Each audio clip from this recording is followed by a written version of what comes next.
Hi, this is Melissa with Let's Pivot Solutions. In this video, I will be walking through the Property Market Analyzer Excel template. I will be going through the template in great detail, going through slowly so that you can see each of the components within the template. Feel free to fast forward as you need to or speed it up. We've had some requests for people asking to see it in more detail, so that's what this video is for. We'll jump on over to the template and I will provide some more detail there.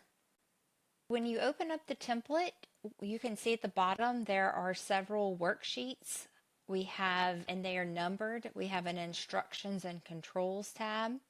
We have 3 worksheets that are in green format, in green color.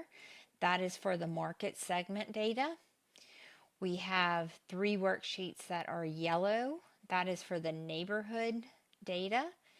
And then we have a change log and the license agreement at the end. In the instructions and control worksheet, there's instructions about the worksheet, just about how to use the worksheet in general, important notes about what you need to do with the worksheet. One of the more important things in here is the effective date overrides. You are able to key in a date in the past. It does default to today's date, but if you want to go back in time and work on a retrospective appraisal, you can key the date in there. We have details here about the mapping logic, so what fields you would need to pull from your MLS system or your other data source, and some descriptions of those fields. This would need to be pulled for the market data, your comps, and your neighborhood data. The data would need to be in columns across the top, and then the rows would represent the listings. And towards the bottom of the worksheet, we have some mapping that's used throughout the worksheet. This can be customized depending on your unique MLS system and any needs that you may have. But once this is all set up, there's really no need to go back and adjust it unless your MLS data changes. This next tab here is where you will be pasting in the data from your MLS system. I already have data in here. This is just sample data. So you can see it's organized into 2 sections. We have the subject, comp, and listings. You would simply copy and paste the data into the yellow cells. And then you have the market data down here where you would copy and paste it from your system into this section here. There's other information over to the right, but that's just how we are mapping the data and getting it into a format that we can use in the tables and charts in the other sheets. Each worksheet also has instructions and important notes at the top in this blue section. After you paste your data into this section, your templates, all of your charts and tables are pretty much ready to go. They may require a little bit of formatting of the axes, either the X or the Y axis. If you do have some outliers or you prefer to zoom in a little bit more on your data, and I do have instructions that are step-by-step for how to do that. Even if you've never worked in Excel, if you can just follow a few set of instructions, that is pretty simple to make those adjustments to the charts. We have some tables over here, and then corresponding charts are to the right. The first section is going to be sales by price range versus your sold dates. We have some price range categories here. And then you have your years so that it provides the number of properties sold in each of those buckets. So the intersection of 2025 and in the $200,000 to $300,000 price range, how many properties sold within that price range right there. This is a count of the number of listings. And then over here, it's the percentage of total properties. It is saying within 2022, what percentage were between 100 and 200,000, 200 and 300, and so on. And then you can see that there is a corresponding chart that corresponds with this table right here so that you can graphically see the distribution. And this is something that goes nicely in the appraisal report. We also have sales by age range, same format and chart. These are broken into different buckets depending on the age. So some of the MLS data is coming through in age groupings like this. Others, it's coming in by an actual year that the property is built. Some are coming through at like 41 years or 75 years. We have logic built in the workbook that will map it automatically into these categories. And then sales by square foot range, we'll group it in these buckets for the square footage. You can see within the different square foot ranges. So this chart goes along with this one here. So percentage of sales by price range. This is for all of the years. This chart right here is showing a trend so you can see each year that's in your data set, and then just kind of shows the distribution between the different price category buckets. And this is all based on the sold date. We have a chart here that shows the number of bedrooms. So it's showing the number of properties for each bedroom count, and the same type of thing for each bathroom. Down here we have some box and whisker charts, which these are showing the distribution of the market data, and then it's showing the comparable properties and the subject properties. The subject property is in the bright red. As I mentioned before, sometimes it's helpful to adjust the axis so that you can see the data a little closer.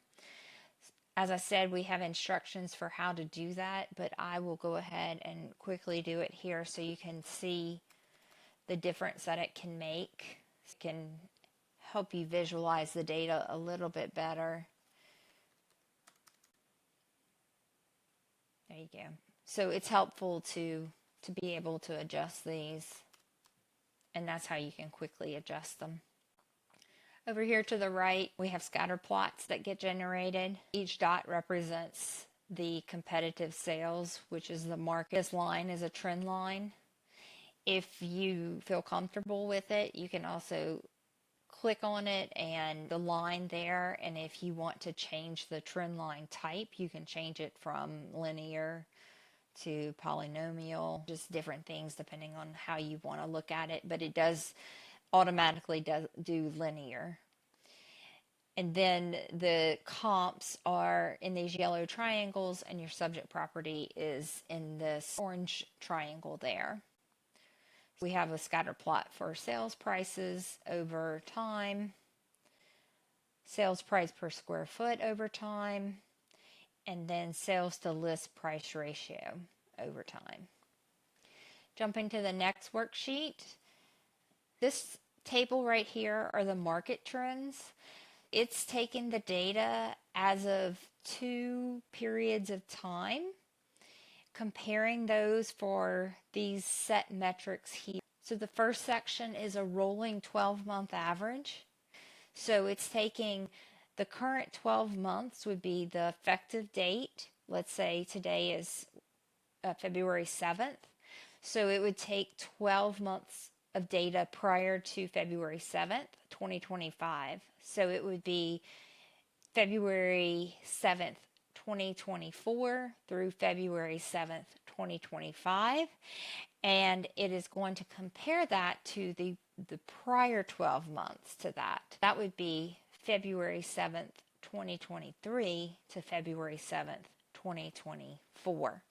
It calculates it based on the number of closed sales, median sold price, average sold price, average price per square foot, cumulative days on market, and average square foot. And then this column is calculating the change between the two time periods, and these symbols are calculated based on a threshold that you can define. It's set at a 3% threshold, so each of these are determined whether or not it's favorable or unfavorable, the type of change. I believe any of them that increase over the period is considered favorable except for days on market. So an increase would be considered unfavorable. So the symbols here will reflect accordingly, and that's a 3% threshold. If you decided you wanted to use a 10% threshold, you can change it right there quickly, and it changes the symbols as well. And it changes it for all of the metrics in the chart. So then we also have a month over month, year on year, which would be this most recent month according to the effective date. Today's date is February 7th. This would be as of January 7th, 2025. And then this would be the same month last year, which would be January 2024. And then year-to-date comparisons would be the calendar year up until the current date. This would be, since we're just in February, this would be 1 month data in 2024 versus 1 month of data in 2025 versus 2024. Okay, and right here we have our comparable market trends. This is all of the comps that you put in, the same metrics that are above for the effective date of the property. And now this is the effective date using the real date, which is February 7th, and 30 days prior. This potentially doesn't line up with this because the time period's a little bit different. This is last month and this is the past 30 days. It looks like there was only one property sold, so they happen to line up here. This is each of the comps that you put in. So in this scenario, we only have 3 comps, and it's pulling in the contract date of each of those comps that you put in the market data section. And it is comparing the data as of that date as of the contract date back to the effective date of the report. It is comparing for this comp number 2. It went under contract in February 2022. So it's pulling data from February 2022. So this is the number of closed sales, median, average, etc. And then this is the difference between the two. Those are the metrics there. Now, if you do change this up here, it will also change the parameters here for the symbols. I want to point out right here that this is showing an error because the data that's in here is not going back far enough to capture when this property went under contract. This property went under contract in January 2022. This one went under contract in February 2022, so it looks like the data is only going back through February 2022. So in order to fix this, I would want to go ahead and pull in data that goes a little bit further back so that I can pull metrics for that comp. If you have more than, there's space right here for 6 comps, but if you do have more than 6 comps, you can expand this here, and we're able to accommodate up to 9 comps. And then if you scroll down, there's more charts that correspond to some of the data that's being used above. These charts are being created by the data in the tables over here. So this is a rolling 12-month metric. So that's the same type of data that I explained up here, rolling 12 months. So it's calculating 12 months at a time. You can see the start date and the end date, and then each of the metrics. And these charts are graphically displaying these metrics over here. So you can get a quick view of those. We also have some that are highlighted, and the ones that are highlighted are the periods that correspond to what's being presented up here in this chart. So if you wanted to get some more details on what this looked like over the course of time, you can take a look at that, and this is actually the prior 12 months, and scroll down here and see what it looks like right there in comparison to the other periods.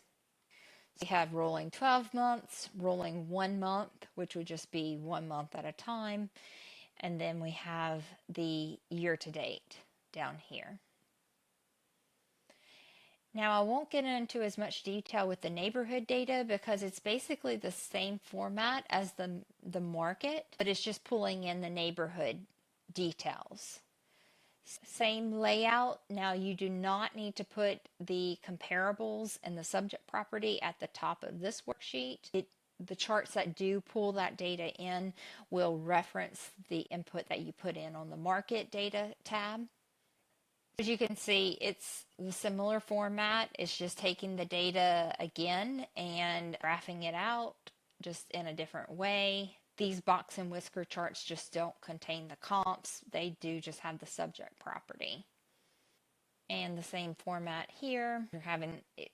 I'm using the same data between the two, so we're having the same issue here with it just not going back far enough in time. So I'll scroll through these slowly so that you can just get a better picture of what type of charts are being presented. Now, some of them are a little bit crazy looking, and that's just because the data is sparse. I probably just don't have a lot of data points for this population. Especially this year to date for January. There maybe weren't any sales in the month of January, so they're looking a little crazy.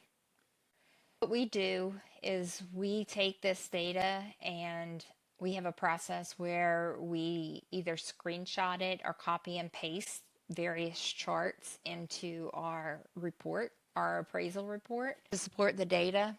So we're using the charts to do analysis, and then we're also using the charts to put in the report as support for the analysis that's been done. You can either copy and paste them, or you can actually print a PDF from these files and insert that into your report. All of the worksheets have been formatted to print with all the page ranges and formatting appropriate so that you don't have to adjust that before printing them.